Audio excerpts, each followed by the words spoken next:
There are certain trades that require risk on. They don't come often. You must be ready. They can make your trading month. Hi, I'm Mike Bellafiore, co-founder of S&B Capital, and we're a proprietary trading firm located in Midtown Manhattan. And I'm also the author of the Trading Classic, One Good Trade, and the Playbook. In this video, a trader from our desk shares an A-plus technical analysis trade that requires maximum risk for this trader. Let's get to work on sharing these important trading lessons so you can grow your trading account.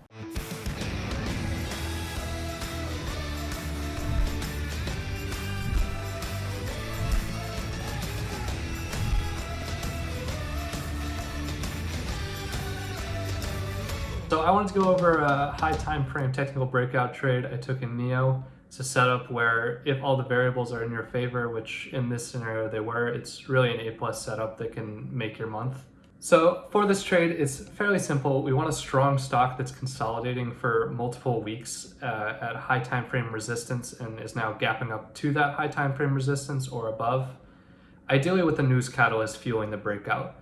If the market is strong and simply gapping up, and we saw NEO gapping up with it, that would be worth putting on some size, but having the individual news catalyst is really going to push this to A+. And for this trade, looking to build into it as an intraday swing trade, and it's really important to acknowledge that I think it's not some opening drive trade where I want to be, out the door by 9:45. I really have the intention of holding on for multiple points of upside. And so when I'm seeing this kind of consolidation breakout trade here on a high time frame, there's really three ways I'm going to be looking to get involved primarily.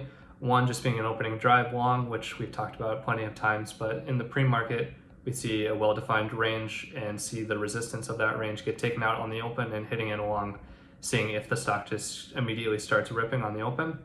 Another trade would be the dip and rip, which for me means a stock that is gapping up at least 5% on changing fundamentals.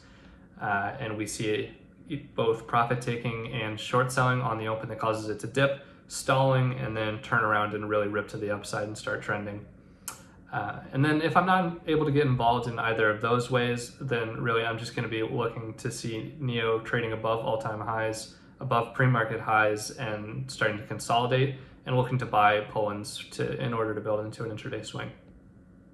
So for the bigger picture, NEO has been a close watch for myself and a bunch of the traders at the firm for several weeks and even still today. So it broke to all-time highs, and then for several weeks we saw NEO consolidating between 21 and 22. So given that, I was thinking that with a news catalyst and a break above 22, NEO had a really good chance of putting in an explosive move to the upside. And just wanted to note that it's important to acknowledge the tightness of the consolidation zone, and the duration of the consolidation zone is exactly the reason we're going to get that explosivity, because there's that adage, out of contraction comes expansion, and that's a mantra that drives a lot of my trading. And as for the overall EV sector, obviously earlier in the year we had a really aggressive parabolic run up, and so now after a long rest period where things have cooled off for a bit, we've seen NEO and Tesla really primed for big technical breakout trades on their dailies. And as for the overall market, SPY and Qs were selling off slightly, but on low RVol, and given that the market at this point was incredibly strong, this is kind of an anticipated movement, kind of a necessary relief day. So the lack of volume driving that downside in the markets implies, at least to me, that there's a lack of conviction from market participants, and we're not likely to see sustained aggressive selling to the downside. So for this trade, I'm thinking that the EV sector is likely to trade independently from the rest of the high betas. So as long as SPY and Qs aren't selling off with high volume, RVol of 2 or greater, then I still have conviction in this breakout idea. I just really need the overall market to stay out of the way. Yeah, super important point. This sector is hot. This sector is in play. We expect this sector to trade independently stronger than the overall market. So I'm just curious, updating from today, what are the EV names that you look at as a sector? Sure. So we've kind of seen, at least in these recent moves, that Tesla has moved somewhat independently from the rest of the EV names. But I have been watching NEO, LI, and XPEV as a basket, and those three really trade in tandem extremely well. So just watching those three at all times than I was for the day of this trade. Okay, very good. And so if you see the basket, the sector strong, that's super important for your individual trade. Absolutely, and I'm going to be watching those names throughout the day, even though I'm thinking I want to use NEO as my vehicle. Good. Good basket to be watching today. So as for our catalyst, in pre-market, NEO is gapping up above 22. Graham, I am a on little news that- taken aback about this being $22. I know. I was reviewing this the other day. It blows my mind. But in the morning, we saw NEO gapping above 22 on news that JPM upgraded the stock to overweight and gave it a price target of 40, which was nearly triple their prior assessment, which is pretty ridiculous. And we've been in an environment, especially at this point in October, where bank upgrades were really acting as strong catalysts for intraday continuation. So once I saw this news paired with the gapping above the inflection level, I felt decent that there was a good chance that we could really push and continue to trend above 22. And then on top of this, we saw that LI and XBEV, those names I was just talking about within the basket, both received buy ratings themselves on the morning of this trade. And Tesla was gapping up because Elon Musk tweeted something about electric buses and the potential there, but quickly deleted it, but people still saw it. B, Ford announced that they were delaying the production of their EV model that they had been touting. And C, Ron Barron came out claiming that Tesla would eventually become a $2 trillion company.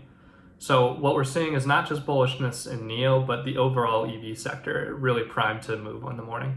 If you want to learn 3 more real-world setups that our traders use, including the simple setup that we teach all of our new traders, and the setup that turned one of our traders into a 7-figure big money earner, check out the free webinar that we're currently running. Just go ahead and click the link that should be appearing now at the top right-hand corner of your screen. That will open up the free registration page in a new window, so don't worry, you won't lose this video. You can also visit tradingworkshop.com to register for this free intensive workshop. You're going to learn more in a couple of hours from this trading workshop than from years of online education. So in my eyes, if this breakout trade's ever going to work, this is the morning for it. I basically have every variable, whether it's fundamental, technical, whatever you may want, it's all setting up in my favor. So this is really setting to be A+ if it follows through. Yeah, and so I just want to sort of ask you a question, and you're developing at this point, and the most important thing is for you to be consistent when you start. And so I'll just give you this as a thought to be thinking about when you get a little bit more mature. And I had this conversation with Swang today, trading NEO and some of the other EV names, which is when you get a little bit more mature, when you get a little bit more experience, after you're consistent, and you know what your A+ trades are, you're going to have to ask the risk manager for more risk when you see an A+ trade. There are going to be trades where you're going to have to put on more risk. And so today was one of those opportunities in the EV sector where the top traders are asking for more risk. And you have to ask for more risk. So the whole point of going through these exercises is, yeah, you want to get consistent. And after you're consistent, you want to know what your best trades are. And then what we're going to push you to do, and you're going to have to do, Graham, and everybody listening, you're going to have to do this. You're going to have to ask for more risk for your A+ trades. Absolutely. And you're going to have to put it on.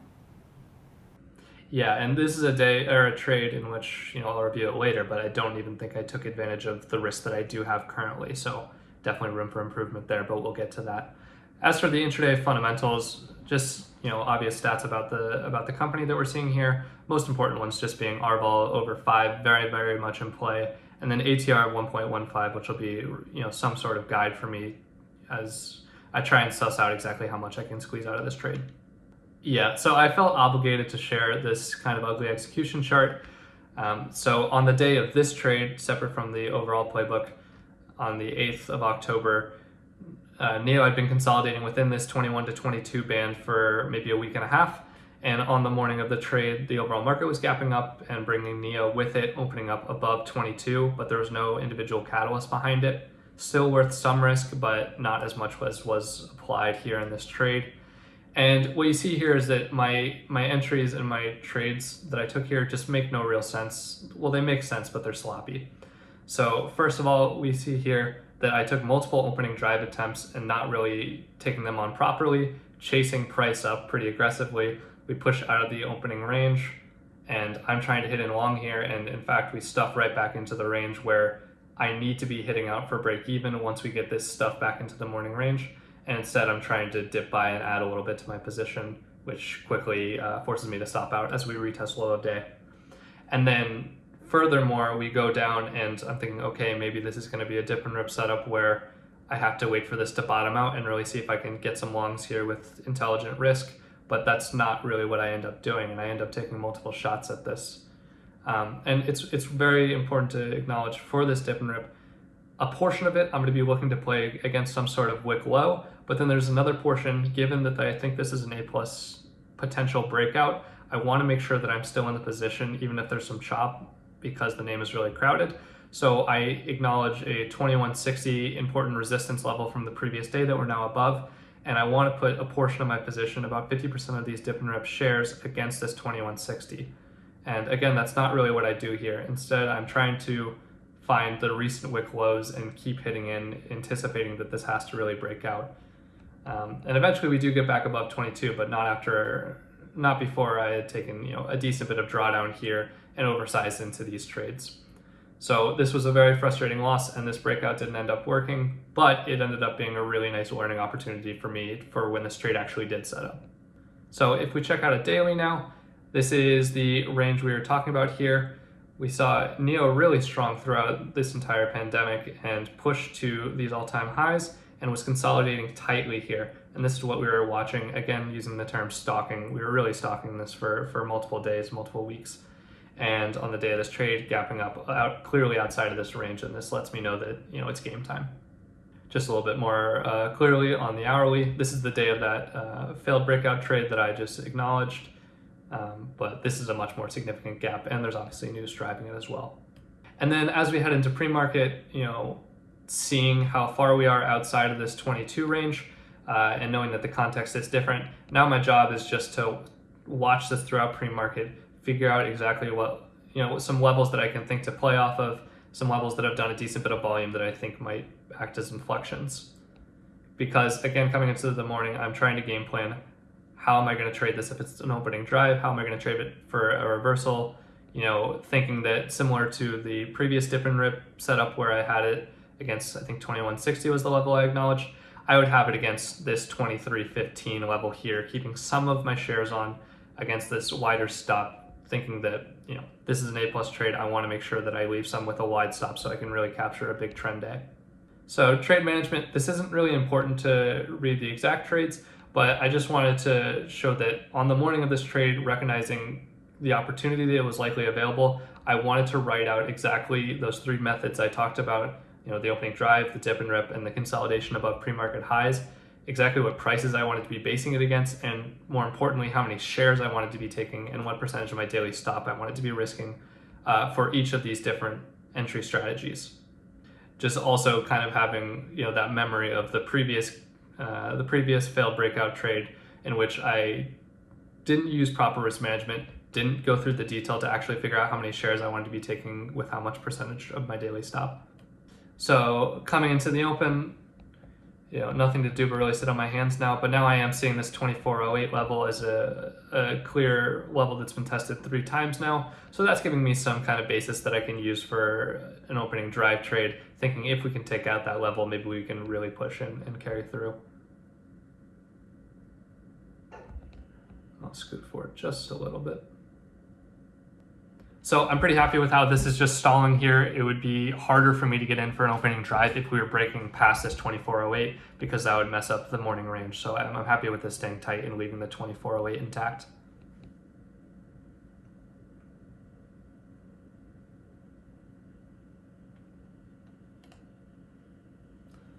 So now we're open.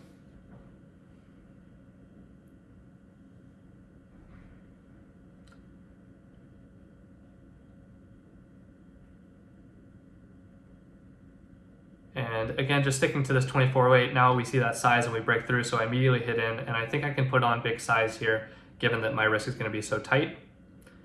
Push above to 2420. What are you going to risk against there, Graham? A fall back under 24. Or if we just start going back into that morning range and consolidating below 2408. And that's kind of the mistake I made. The first mistake I made on the previous breakout attempt was that I didn't cut my shares once we fell back into this morning range. And so we do here. I learned from that lesson and I began piecing out of this position. So I'm out of everything there. Good, and that's a good general rule, which is when we buy a breakout, we don't want it to come back into that range that we were watching before. It's going to come back into that range, trade decision there. Exactly. So really help reduce risk to where I'm actually basically taking those shares off for break even, which I'm really happy with because I put myself in a great opportunity. Sure, if it's going to break out, if you buy a breakout trade, it should break out. Mm-hmm. And so now I'm just watching these levels from pre-market. It's 2370 to 2360-ish. Apologize for the watermark here, but we'll be watching the tape anyway. And not looking to hit in too early, trying to see what levels are holding consistently.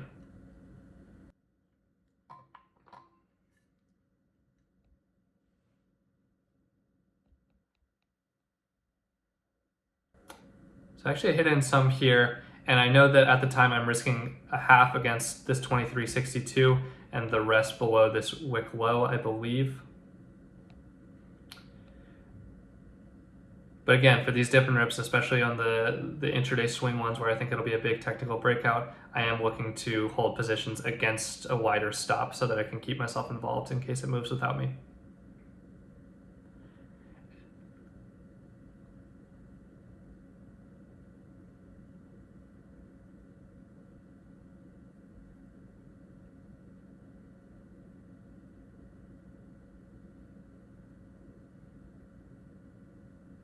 Still just sitting in this here right now. Not in love with my average price at the time.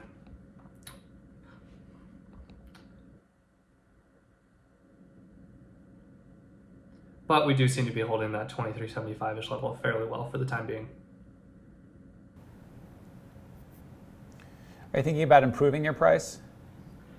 Yeah, and I believe I do that here. Actually, yeah, I ditch half of those shares for break even because I'm hoping that I can improve my price, although I am a bit worrisome here once we see this.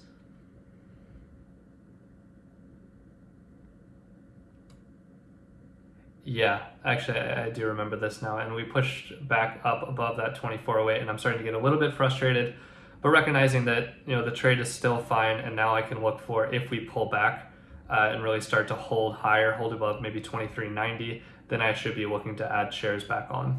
Yeah, and just, one of the things you can do right there is you can buy in front of 75 cents. You can buy in front of 23.75 and just scalp a little bit, tight stop with the ads just to get yourself a better price. So you buy 76 cents, you kick it out in front of 24, really, really tight stop. It just gives yourself a better price.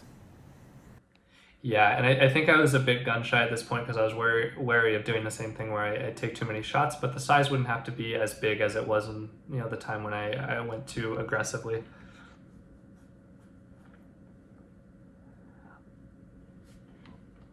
And given the fact that I don't believe I'd take any shares off here, because of the fact that this isn't the full size I would like to get up to in this trade, and as I said, this isn't really an opening drive trade. And I think I can scoot forward a little bit. So we get above the opening range. Are you feeling a lot better about the trade? So we get above, that 2320 level, 2320. We're above the opening range. You're in the driver's seat there, no? Absolutely. So my mindset at this point, especially we get this pullback, and I'm very happy for it because given this action that we've seen, this is one of the main ways that I would like to get involved for a breakout trade. So this really is setting up nicely. I'm looking for a pullback to get myself back up to a bigger size.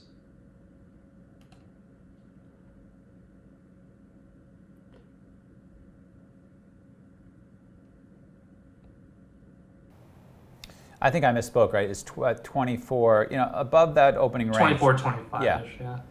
My mistake. But once you get above there, I'm thinking you want to get longer. Do you want to get longer? Yes, and I believe I do here in the next 1 to 2 minutes. Yeah, and I think you have to get longer, given this setup.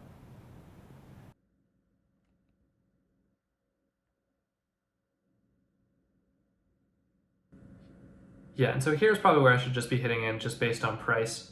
And I do right here at 24.08, and I get filled any second now.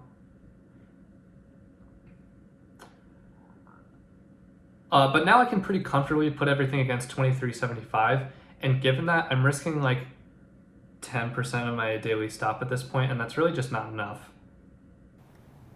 Can you go back? Can you just stop here? Can you just flick back and go show us the daily chart again? We have this very large breakout here. So contextually, I have to be aware that I shouldn't be fighting for 15 cents, 50 cents. Yeah, we're above that range, right? Mm-hmm. We're holding above that range.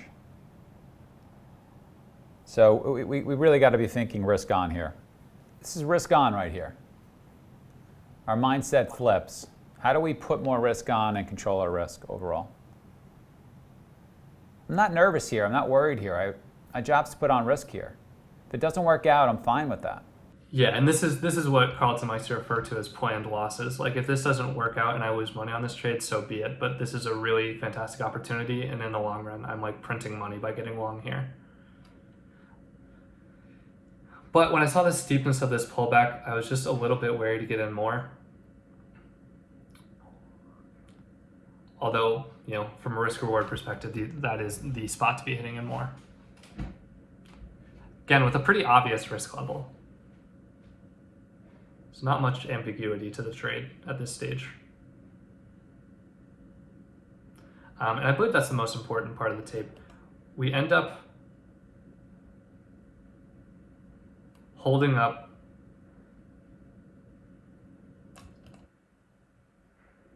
more and more in this range. Really can't spend time below like 24.10 even. So at this point, I could also be adding shares on at this point pretty reasonably against this wick low here at like 23.93-ish. So at that point, I'm risking what, like 25, 28 cents for a trade that could easily give me a point or more.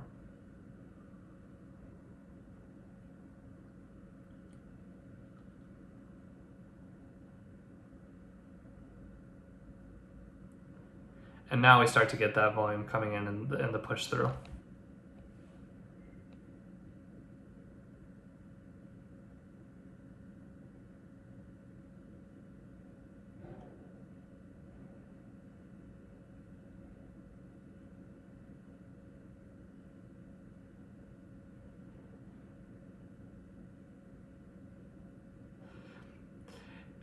So we end up pushing through, and I think that's about it for the tape aspect. On the way up,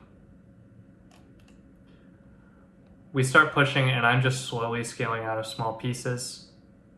So I mean, where do you think this can go to? So you did a really good job game planning this idea. You do a really good job of understanding that, hey, if it gets above this technical resistance area, it's going to go find higher prices. But in your prep, you want to imagine, you want to visualize, or you want to get in your head, where can this go to? If it gets above these prices, we actually know where it went to. But what's the upside here? And if you can get that in your head, and you do that before you're actually in the trade, that will help you stay in it. Like yesterday, just as an example, we were playing around with NEO, and when we got above 45, which was the big technical level, we were wondering, hey, could it go to 50? And then when it got above 49, 35-ish, we wondered, hey, could it go to 55? We were in our head, didn't quite get there today, but close. But in our head, we were imagining, we were visualizing. Where could it go to? When you're above a technical level, when you're in a stock that's hot, when you're in a stock that's hot in a hot sector and it's holding up and it's above the opening range, this is, at that point, I said this before, but at that point, the risk is not putting on enough risk. That's the risk. Not that you shouldn't put stops in, you should. But the risk is not putting on the risk. And not that you shouldn't take sales, not that you shouldn't take profits into spikes to the upside, you should. But the mindset is to put risk on with stops and to take some profits into rips. But you want to then be fearful that you don't have enough risk on. It's just your mindset completely flips. We do all these trades where like, I wonder if I'm going to lose. I wonder if I risk too much. It flips now in this particular trade. I'm fearful that I don't have enough risk on. I have to put risk on. This is my job now. If I want to be a consistent trader, now's the time to be putting that on. But I think in your prep, you should be thinking about where could it go to. Yeah, and I should especially have that in my mind because this is a trade that like I precisely had been game planning in my mind for literally like a week and a half, waiting and anticipating this exact move. You know, and sometimes in something that's really hot, you can just say, I'm just going to let it tell me where it can go to. Let me see where it can run to. Maybe I'll use a moving average to help me get out of a winner, but as long as it's above a moving average, I'm going to stay in it. You know, maybe it's got to break a significant consolidation period. Maybe it's got to break below VWAP. As another idea, you know, maybe it's just got to get so steep, and I define what that means to be so steep. But I flip my mindset to, I got to make sure I have enough risk on, and I flip the pressure of getting out at the right price to, I'm going to let it show me where I should get out. I'm in the driver's seat, I'm putting risk on, and I'm letting it show me. You know, or I'm going to let my system take me out of the trade. Does that make sense? Yes, definitely. You know, we only have, you know, 1 or 2 really big trades a week, and we want to make sure that we capture those opportunities. You're not always going to catch them, but you have to do the right thing. Yeah, and coming into this trade, you know, given the technical setup and the context behind it, my idea really is I should be looking to capture at least 2 ATR from a move like this. And now we're, you know, just over an ATR from the lows, and I'm down to 50% of my position. So I do think that taking some profits on the way up makes some sense, but that much is just overboard. Especially given that I'm not full size anyway. I'm not A+ size. But I figured I showed the executions here, and this is the other side of the trade that needs major improvement. I know we exchanged some ideas with your work daily, and I notice sometimes when you get frustrated in your work, to me, I'd be super frustrated if I didn't have enough risk on an opportunity like this. To me, I know you're really hard on yourself, overly hard on yourself at times when you don't need to be. This is the time to be really hard on yourself, because this is what's going to really move the needle. Absolutely. And like I said at the beginning of this truly is like a month-making opportunity, and I'm sure there are people at the firm that did just that. Here, obviously, you need an improvement with sizing, and then taking some sales on the way up, trying to keep those pieces small. But once it seemed like things were getting a little bit too hot, taking off more and more of my position to where I think I'm down to somewhere like a third of my position by the time we get to 25.60. And then sitting on my hands, wanting to take the rest as the intraday swing.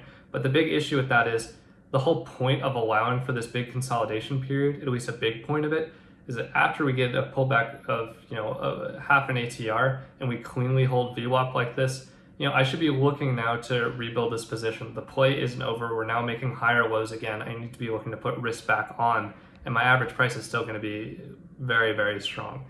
So this was, in my opinion, another, perhaps the biggest mistake of the trade, one of at least. And then as we start pushing to new highs throughout the day, I'm slowly pushing out as we get a little bit capitulatory.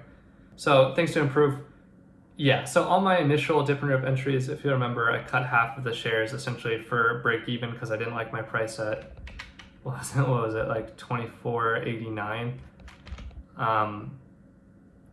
So when I do that now on those dip and rip shares, I have less than 10% of my daily stop risk there, which just isn't enough. It's just not nearly enough. And then again, the biggest area, in my opinion, for improvement aside from sizing. How much should you risk in this trade? How much should you risk going forward? How much should I risk? Yeah, of your daily stop. I think at least 30%, and I think I sometimes get a bit too conservative in what I can put on for A+.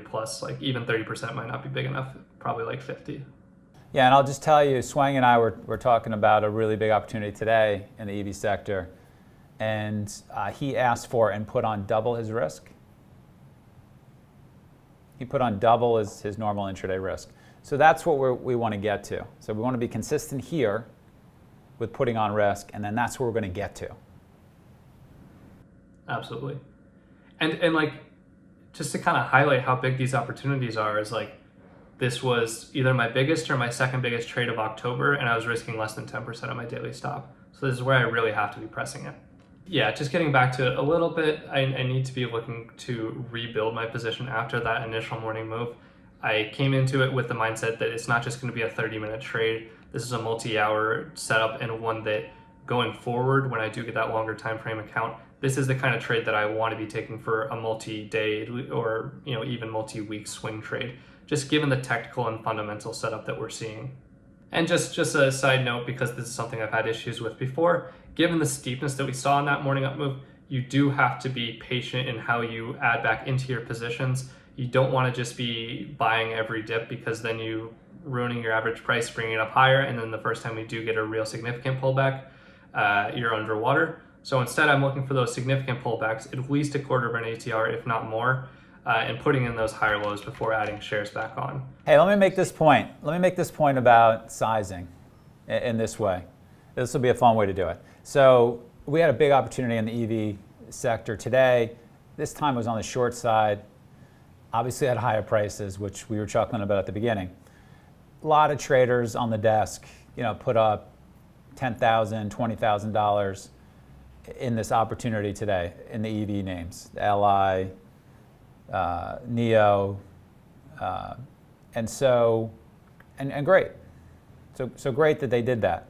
And we're spending a lot of time getting them to think about making a little bit more money in these particular stocks. How can they do it? How could they have done it within their system? I actually put up a tweet to this effect today saying, all right, you made a lot of money in this particular name. Now how do you make 10% more? But I ask you a question, and maybe you know the answer to this. So we had a lot of guys who put up 10 and 20 in this opportunity today, right? Mm-hmm. What do you think the biggest traders at the desk made? What do I think they made? Yeah, so a lot of guys put up 10 and 20. What are the biggest traders at the firm? And I think this puts it in context of how important it is to get big in trades like this, because you do a great job, Graham, of identifying a terrific A+ opportunity, a terrific job. But I want to just highlight the importance that this makes to your P&L by putting on enough risk. What's the difference? I would guess that they were making somewhere in the vicinity of mid six figures. That would be my guess. Yes. The best traders, put up over $500,000. You guys are watching that opportunity too, right? And it was a pretty good opportunity. The best traders put up over $500,000, 100%, several of them. And so it is the difference between making 10 and 20 or $500,000 in a trade. More. And so that's why we talk about this stuff. Now for you, the numbers are going to be a little bit lower, and that's fine, but it's still the same process. And you did a lot right in this trade. Did a great job of seeing it, great job of setting it up, great job of thinking through it, great job of understanding where you can put risk on. But you will next. And look, it takes time. Next time, we want you to put on 10% more, though, okay? Absolutely. Actually, maybe more. Next time. Yeah, I think more. Hey, go ahead and click our subscribe button so you don't miss any of the videos that we're producing for you in the trading community. And please take the time to add your feedback in the comments section for what videos you'd like for us to produce next and what you found helpful from this video. From all of us at S&B, train and trade well.